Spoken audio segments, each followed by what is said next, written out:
Yeah.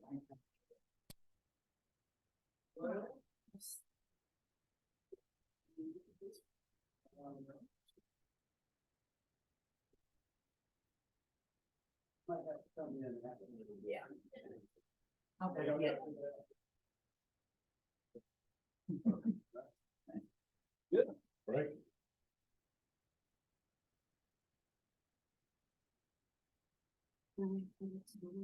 Hey, Brandon, good to see you. You too, man.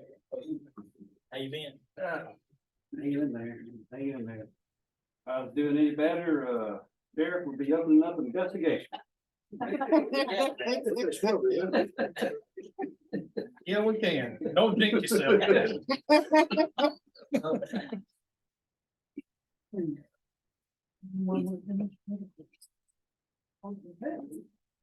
See the other line.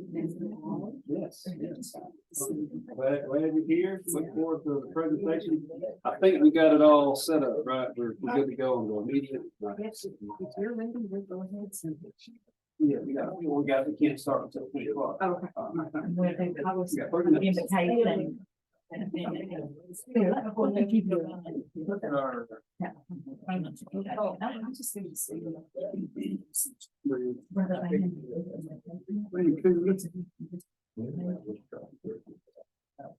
You got. So then I say,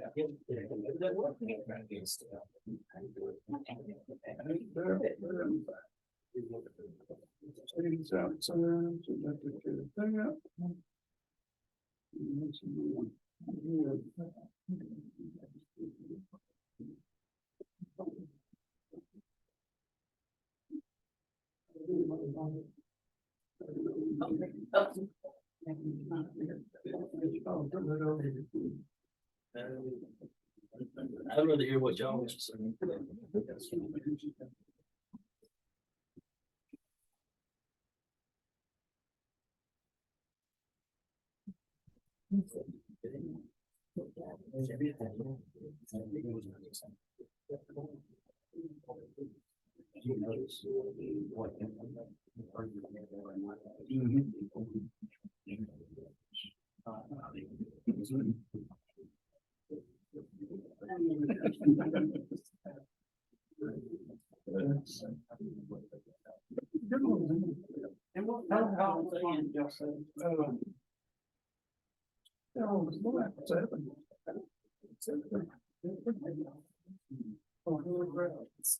That wasn't anybody there.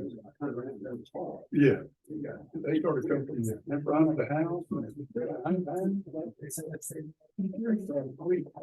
Driver go inside, you have to be present. It's really not a lot of military stuff on the wall now. Had a decent sized little airplane from the city. Really? Got it, brought them all through it. Learned a lot of it's in the sea.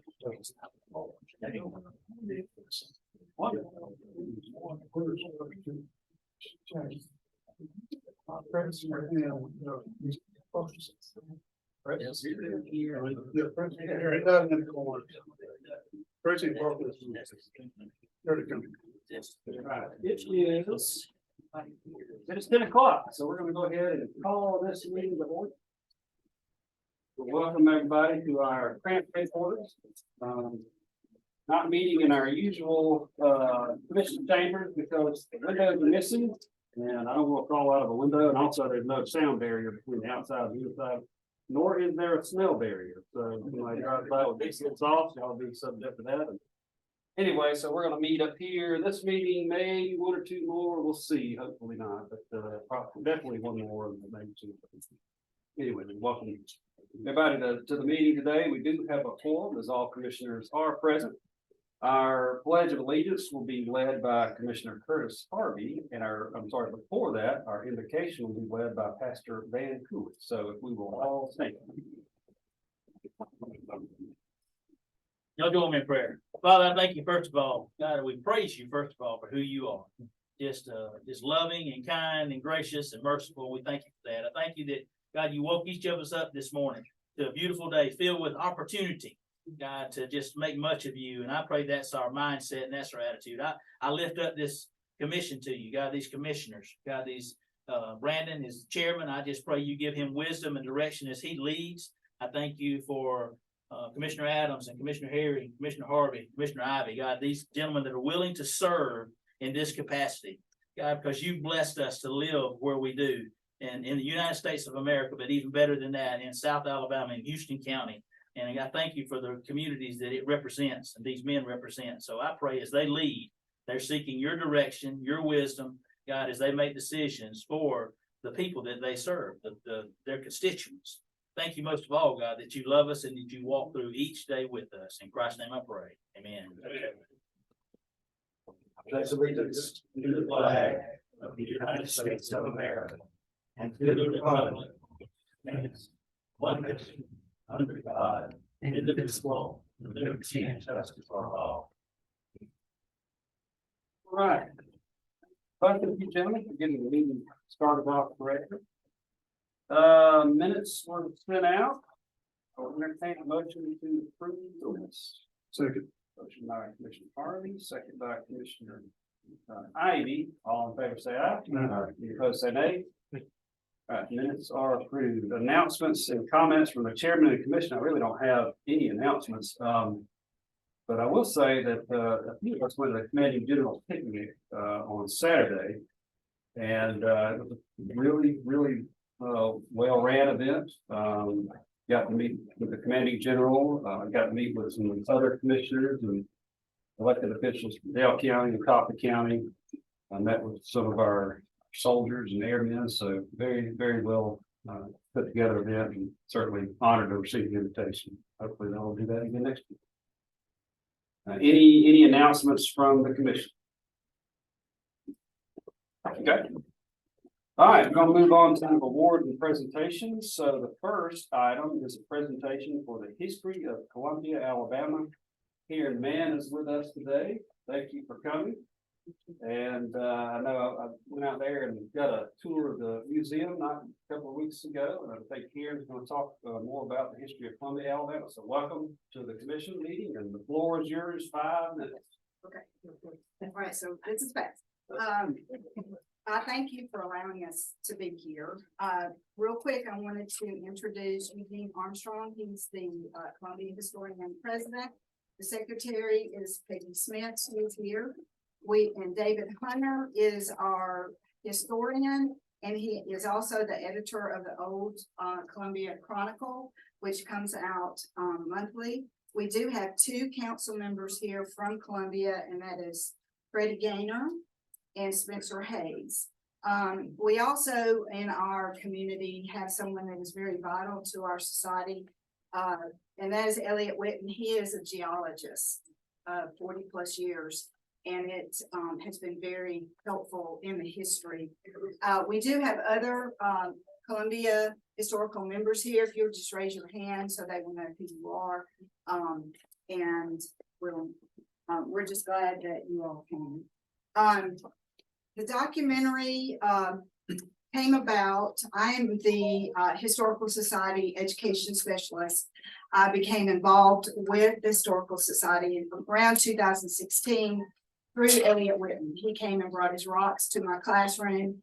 That led me to taking thousands of kids to Columbia for the history. There's over 200 years of history in that town, and it is as old as the state. Probably had a settlement before our state was a state. So there is a lot of first that came out of Columbia, Alabama, which we are very proud of. A couple, let me mention, is the electricity came to Dothan from Columbia for many years before Dothan had the power plant here. You'll see some of that in here. We do have a claim to fame with the Anglin brothers. Our bank was the first bank that they robbed, and that was their trail to Alcatraz. So if you visit the museum, you actually get to go in the vault that they robbed, and that is also on the documentary. We do have one of the oldest wooden jails left in the country that is in town that you can visit. Real quick before I get into the documentary, We do have, I left some flyers for you gentlemen. We, have a fish fry May 20th, if you like fish. The museum is open every second Saturday from 10 to 2. We are hosting the Tri-States Revival Bike Ride. It will actually come through Columbia and we will help. We are a watering station. And we have a our May meeting is, about American Indians, which is May 15th at 6:30 at the depot. We are also involved with looking at and revitalizing the Omessa Creek Mound. We need to be on the Alabama Mound Trail, and there's nothing in our corner of the state. So we are working with Corps of Engineers and with other multiple people, University of Alabama. And we may need your help, gentlemen, on that project. It's very vital. The documentary came about through taking students. We had the University of Alabama Archaeological Foundation come. They looked at the town. We definitely had something to talk about. We got 2 grants from the Wiregrass Foundation to do this documentary. And Jeremiah Stager and David Hunter, after much research and working together. And then we have several members here that are in the documentary. So it's got a Ken Burns feel. We hope you'll like it. You won't be able to watch it all because you can't watch it in 5 minutes. So let me give you a feel. You can eventually we will have this on YouTube. It's for educational purposes, and you'll see. I will be at the meeting. I will be at the meeting. When all the saints get home. At the separation. The right and the wrong. Columbia is a town along the Chattahoochee River in the southeast corner of Alabama. People settled here long before Alabama was a state.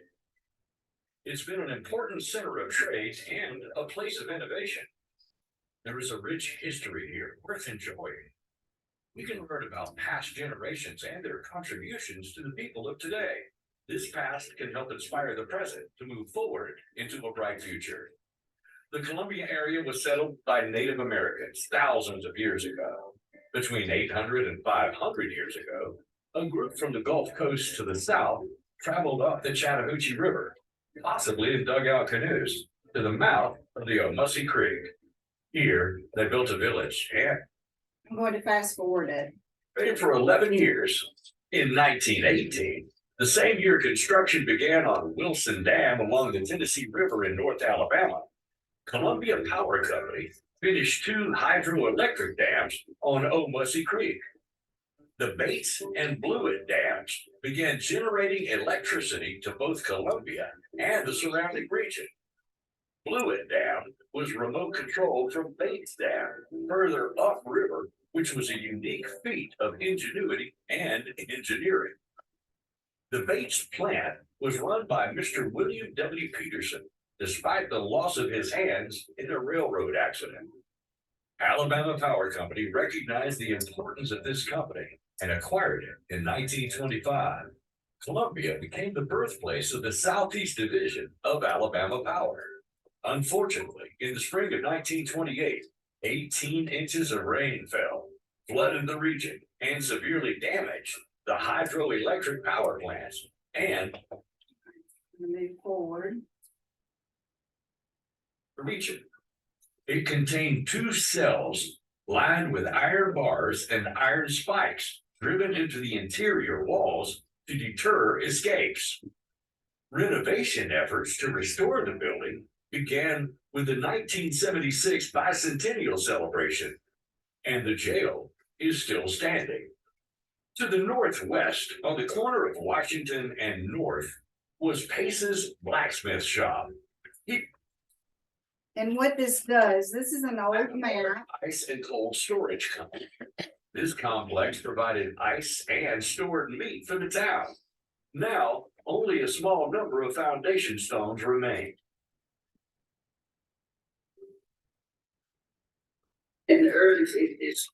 was a cold storage. They killed hogs and put them in an area that they were having when people go there and get them part of their ham or ham, bacon and stuff, and they would slice it for them.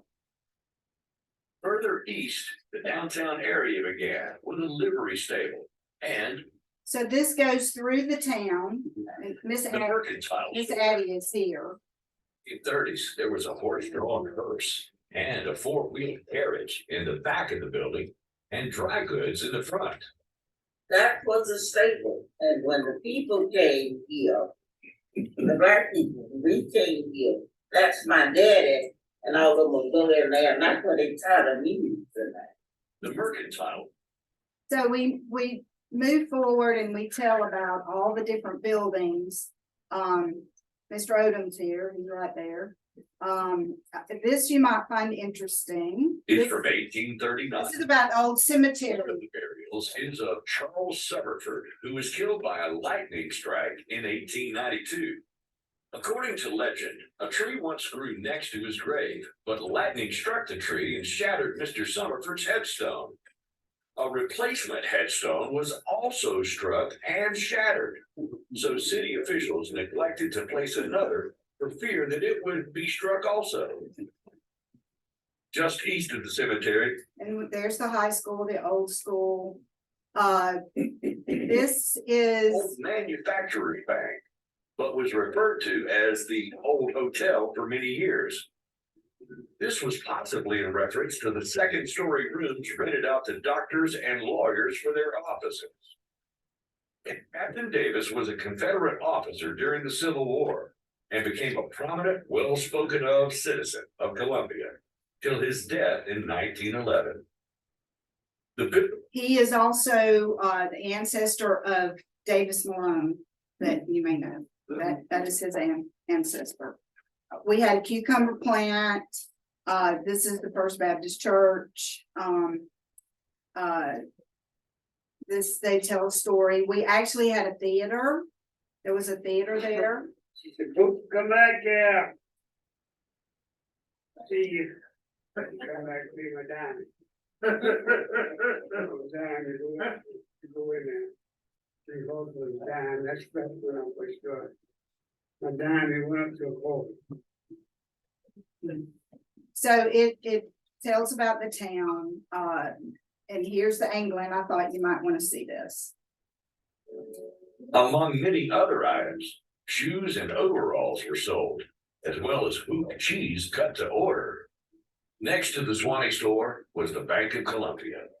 It was started in the early 1900s and served the community for nearly a century.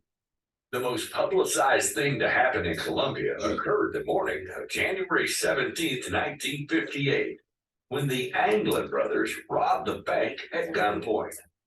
They tied up Walter Oakley Jr. and his staff in the back before forcing Mr. Oakley to open the safe and empty out the drawers. They fled with $19,000 in cash in two separate getaway cars. After an FBI manhunt of the region, they received a tip that one of the brothers had a girlfriend in Hamilton, Ohio. Shortly after a raid on the house of the girl's father, the brothers were captured. Clarence and Alfred Anglin were sentenced in federal court to 15 years as they were already wanted for other crimes. And their brother John, who had no criminal record, got 10 years. The sentences were shortened due to no blood being shed, and they claimed to have used toy guns. The three men were then tried in the Alabama State Court and received an additional 25 years each. They were initially sent to prison in Atlanta, where Clarence and John attempted to escape. After being caught, they were sent to the maximum security prison in Leavenworth, Kansas, where they again attempted to escape. This time, they were sent to the island of Alcatraz that was believed to be inescapable. On the night of June 11th, 1962, the Anglin brothers, along with fellow inmate Frank Morris, escaped from the prison, never to be seen again. Most officials believe the prisoners drowned in the cold water. But there are legends that they made it. This was really interesting. Did some archaeologists came back. There was an old barber shop under one of the buildings. And there was a grenade brought into one of the establishments, but it was fake. So they're very comical stories, but a lot of history, in this town. And this is our museum. Downtown. Though the And here's a few of the credits. And we appreciate Okay. the presentation today, appreciate all the members of the Columbia Historical Society for preserving the past. I know that's incredibly important. You know, you look out and at the European countries, countries that have centuries of history, and it's easy to forget that we have a lot of history here, both pre-Columbian, post-Columbian, 1800s, 1900s, even to the present day. So we appreciate y'all's efforts. Thank you so much for And coming. we welcome you to come out and visit and be part of the community. And there may be some needs if we can bring those to you. Okay. Come back anytime. We look forward to catching your documentary on YouTube. We'll let you know. All right, thank y'all. Thank you. Thank you.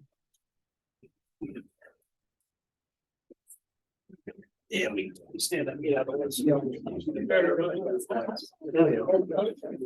way. Appreciate you coming. Appreciate it. Yeah. Appreciate you. Thank you. Thank you. Good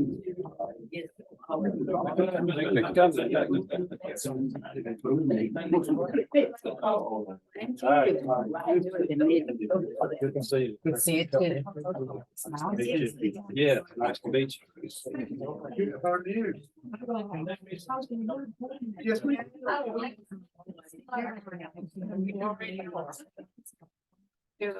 How you doing, man? And their husbands. All right, thanks, y'all. Yes. Thank you very much. Thank you. Come in again. We'll show you something. Good to see you. Good to see you. Yes, sir. Absolutely. Thank you.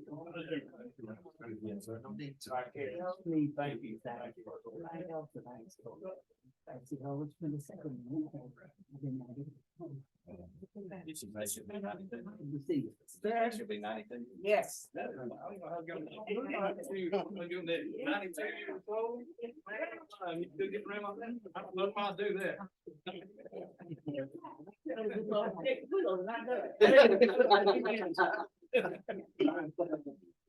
Yeah,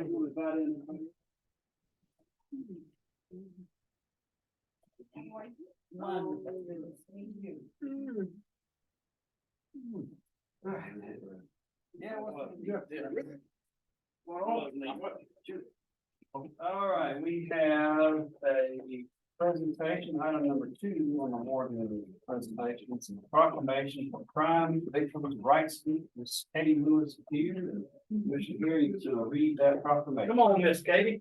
We'll need a motion to approve. Motion to approve. Yes, Harvey, all in favor, say aye. Opposed, say nay.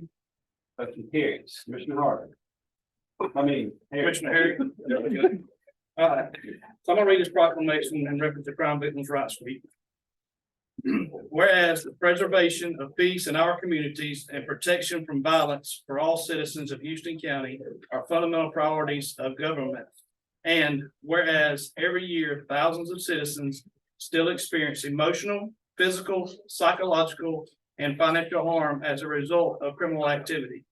And whereas victimization occurs among people of all ages, abilities, and all economic, racial, and social backgrounds. And whereas Margaret Angel House works to provide vital services to victims, including crisis intervention, 24-hour hotline, crime scene cleanup, legal advocacy, counseling, and dog therapy. And whereas we must all strive to continue improving services and expanding support for Houston County's crime victims and survivors. And whereas National Crime Victims' Rights Week, April 23rd through 29th of 2023, is an opportunity to build upon the years of progress and hard work and renew our commitment to ensure that the Crime Victims Bill of Rights is fully implemented and that all victims have the services they need to recover from crime.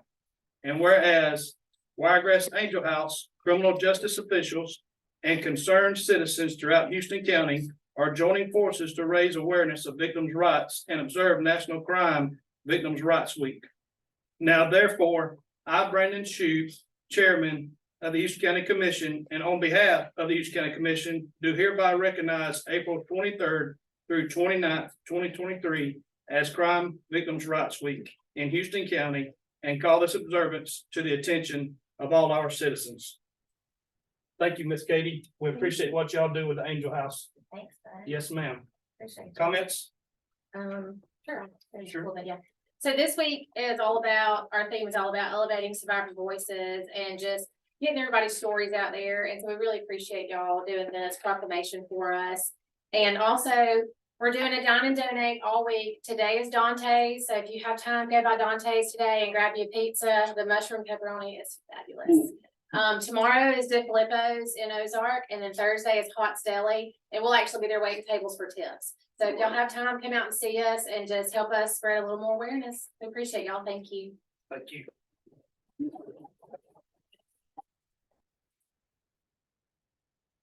All right, thank you. You say it? I'm sorry. Or proclamations. Walk up here. That was Lauren and Chris, my brother, pretty much.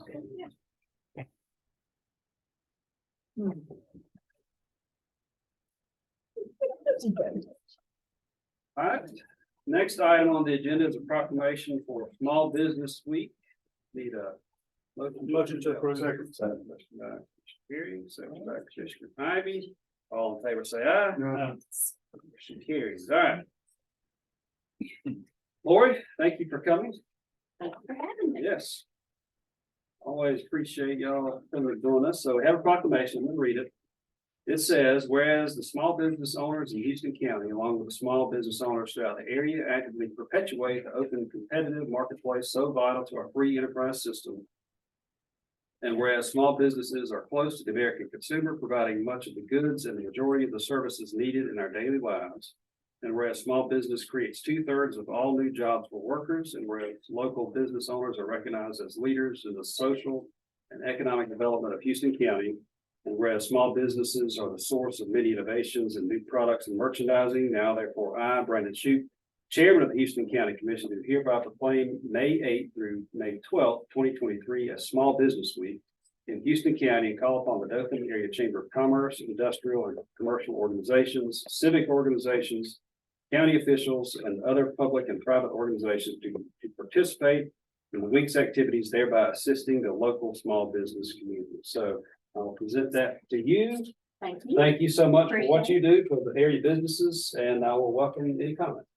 Well, since 1963, the U.S. Small Business Association has set aside 1 week to honor the accomplishments of outstanding entrepreneurs, small business owners, innovators, and small business advocates. The Dothan Area Chamber of Commerce, in conjunction with Houston County, has declared May 8th through 12th as Small Business Week.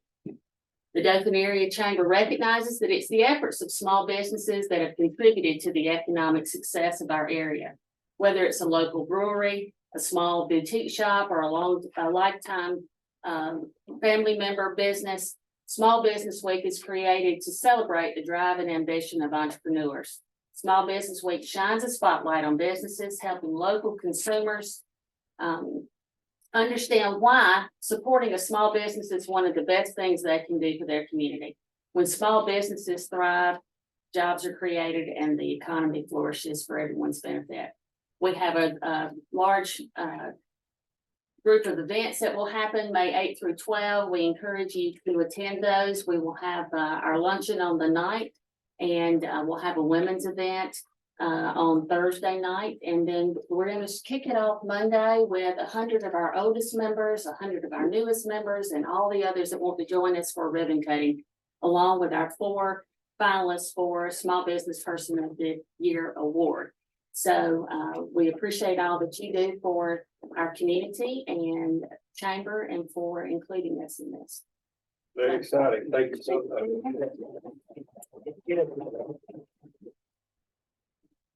All right. Next item under awards and proclamations is a proclamation for National Library Week. We have Mr. Chris Warren here with us. I will need a motion for that. Second. Motion by Commissioner Ivy, second by Commissioner Terry. All in favor, say aye. Aye. Motion passes. All right, Chris, come join me here. Thank you for being here. I will read this proclamation for you. Thank you.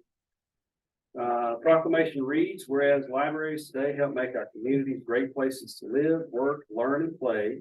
And whereas libraries and librarians help make our communities more literate, more informed, more engaged, and more welcoming.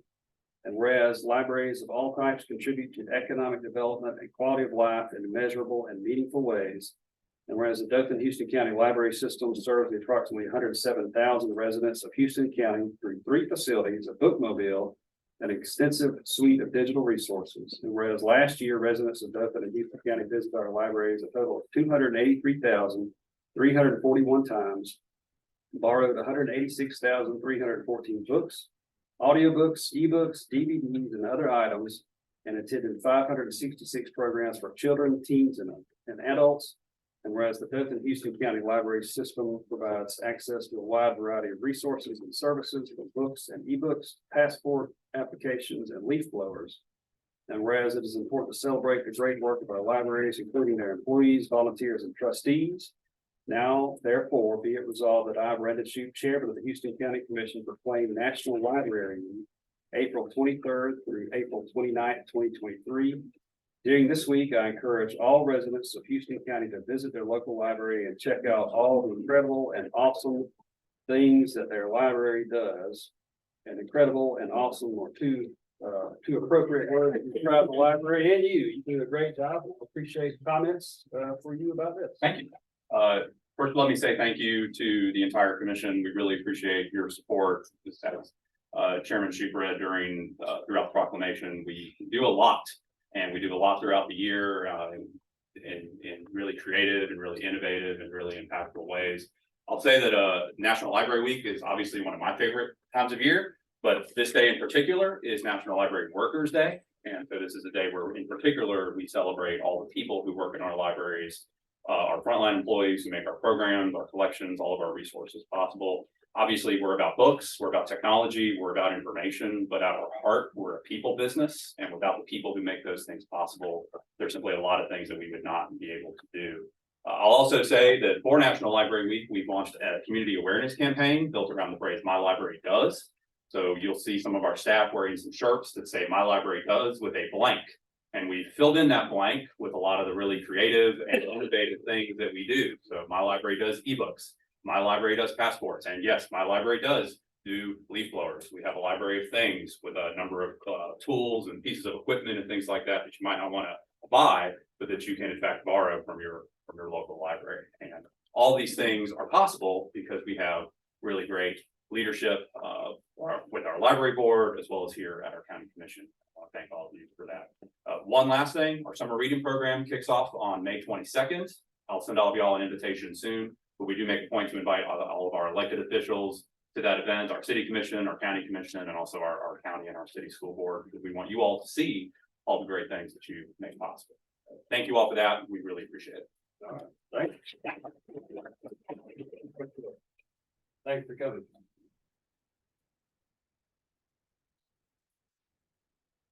All right.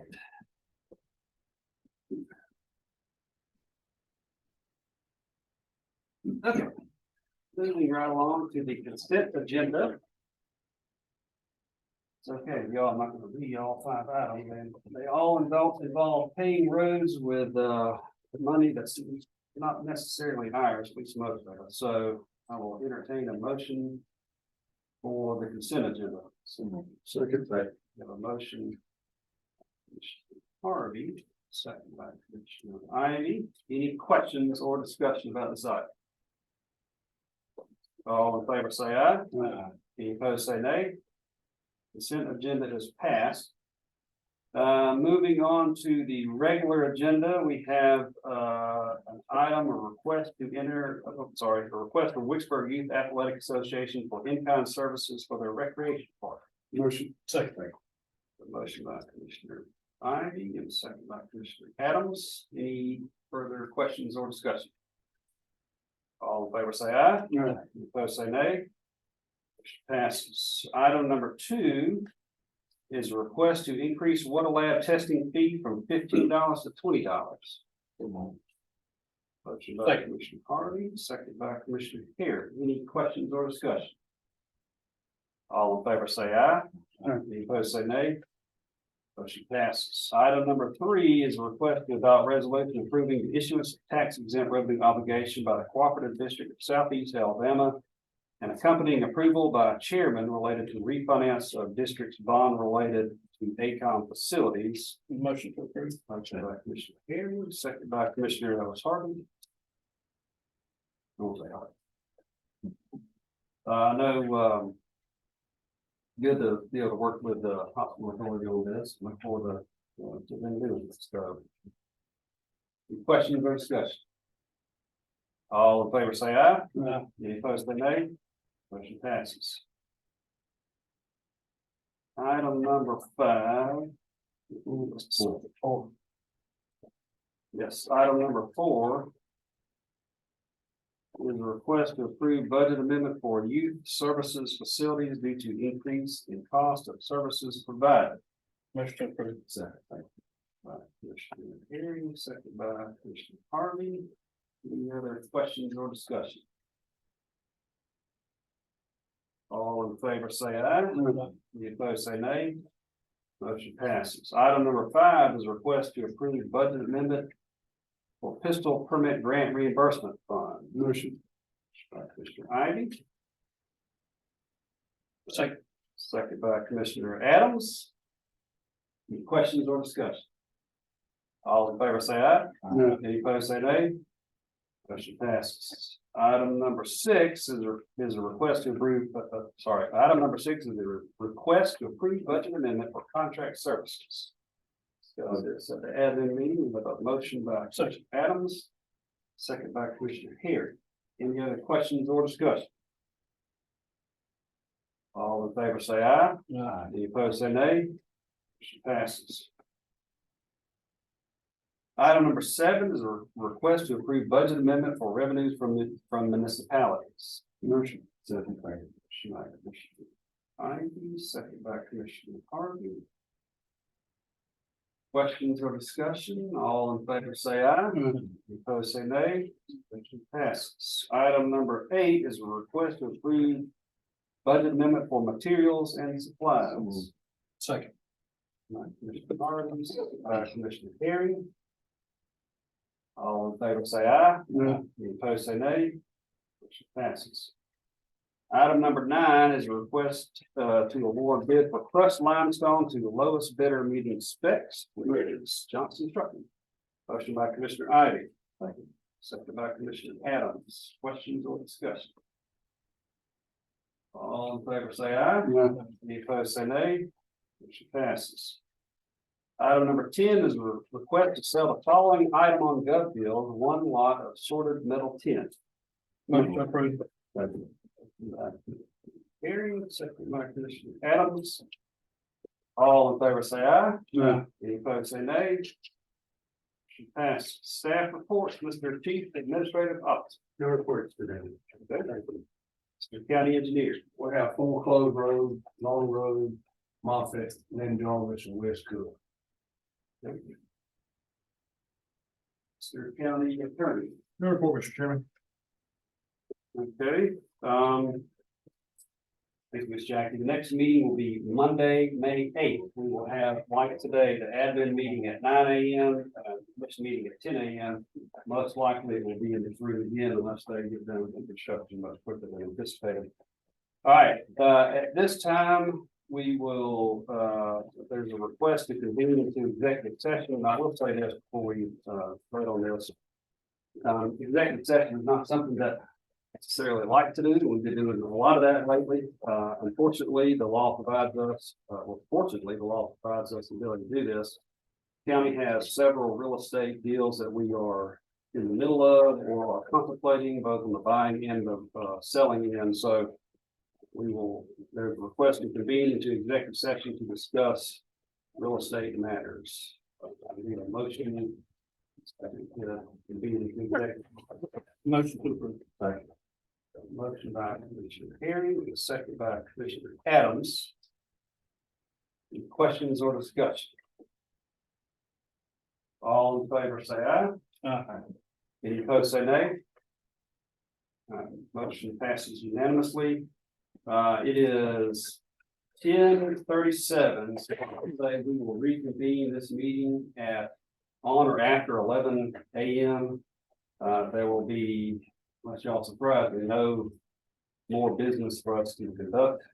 We will just reconvene to adjourn. So I'll ask that Peter stay and that Chris stay and the commission. Everybody else, y'all mind stepping outside for a few minutes and you got that off, right? I have it